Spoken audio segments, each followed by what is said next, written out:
Olá, tudo bem? Meu nome é Jéssica Rodrigues e sou estudante de turismo e vou apresentar o meu trabalho de elaboração de roteiros, que foi um projeto elaborado Rio Antigo, né? Explore o Rio de Janeiro, os encantos do Rio de Janeiro.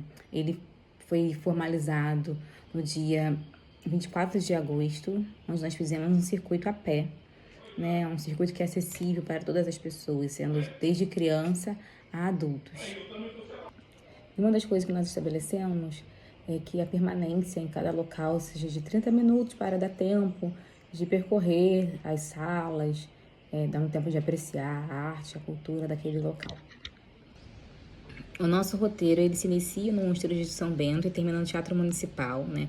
Temos marcado a saída para 8h30 da manhã, mas durante o percurso nós temos uma parada de 1h30 para que os participantes possam se alimentar, e essa alimentação é por conta própria de cada participante.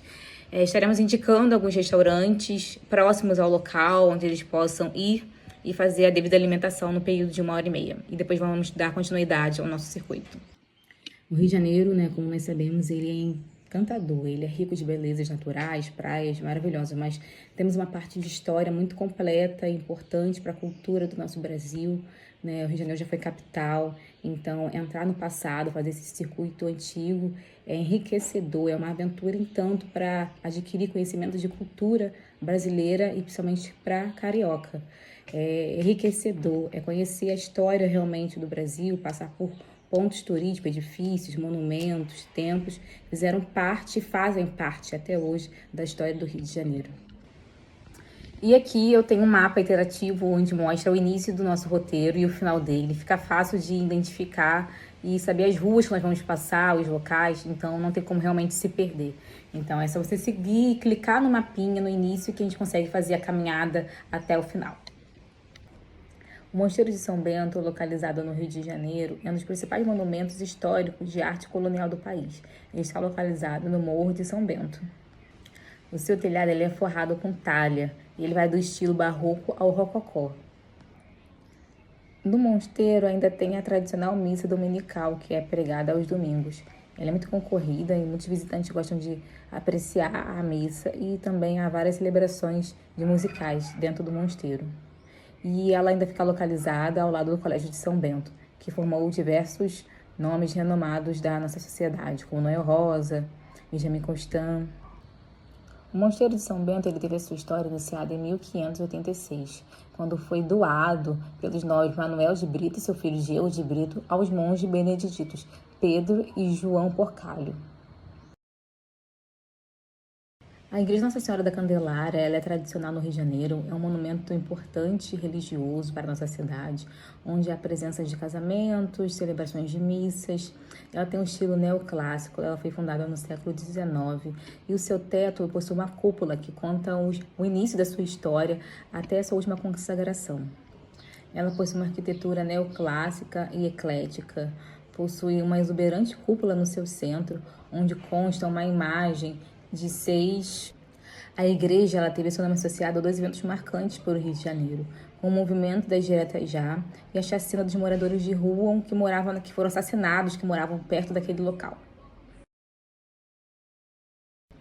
A igreja ela teve seu nome associado a dois eventos marcantes para o Rio de Janeiro, com o movimento das diretas já e a chacina dos moradores de rua que foram assassinados, que moravam perto daquele local. Existe uma semi-lendária sobre a história da igreja, que havia um navio que se chamava Candelária, que estava navegando com uma família de portugueses. Eles fizeram uma promessa, caso não houvesse naufrágio, eles iriam erguer uma ermida com o nome da Santa Candelária. E ao chegar no Rio de Janeiro, eles aportaram com um navio aqui e pediram para que essa ermida fosse construída. Aqui nós temos o Centro Cultural Banco do Brasil, que foi fundado em 1989. É um centro cultural onde há exposições temporárias de vários artistas, obras de arte importantes que enriquecem a nossa cultura. Ela possui uma cúpula enorme, muito bonita, que vale a pena a visitação. Consta com café também, onde vale a pena a visita. Aqui nós temos o Paço Imperial, que fica localizado na Praça 15. É um dos edifícios civis coloniais mais importantes para o Brasil na sua época. O Paço Imperial ele também foi casa de Dom Pedro I e Dom Pedro II após a independência do Brasil. O Paço Imperial, atualmente, ele é um centro cultural com exposição de pinturas, fotografia, arte, cinema. Ele conta com uma biblioteca e com diversas lojas no local. Aqui nós temos a Confeitaria Colombo, que conta com mais de 100 anos de história, possui uma arquitetura rica e potente, exuberante, que foi fundada em 1894 por imigrantes portugueses. Apesar da sua arquitetura e decoração ter inspiração em Portugal, ela foi fundada por imigrantes portugueses, né? E ela funciona até os dias de hoje como uma cafeteria muito importante, emblemática, que faz parte da história do Brasil. Antigamente era frequentada por pessoas nobres, do alto escalão, como os militares, políticos importantes daquela época, cantores e artistas. E hoje em dia é frequentada por turistas e outras pessoas também que podem desfrutar de um belo café, aproveitar sua arquitetura. E ainda dentro da cafeteria ainda consta com um museu que conta uma parte da história de como foi a sua fundação e sua criação até os dias de hoje. Aqui nós temos o Real Gabinete Português de Leitura, que foi fundado por 43 imigrantes portugueses políticos que fundaram para promover a cultura e a comunicação entre a comunidade portuguesa e o império que existia na época. O Gabinete Real ele foi inspirado no Mosteiro Jerônimo de Lisboa e ele conta com 4 estátuas importantes, como de Vasco da Gama, Pedro Álvares de Cabral, Luís de Camões e Infante Dom Henrique.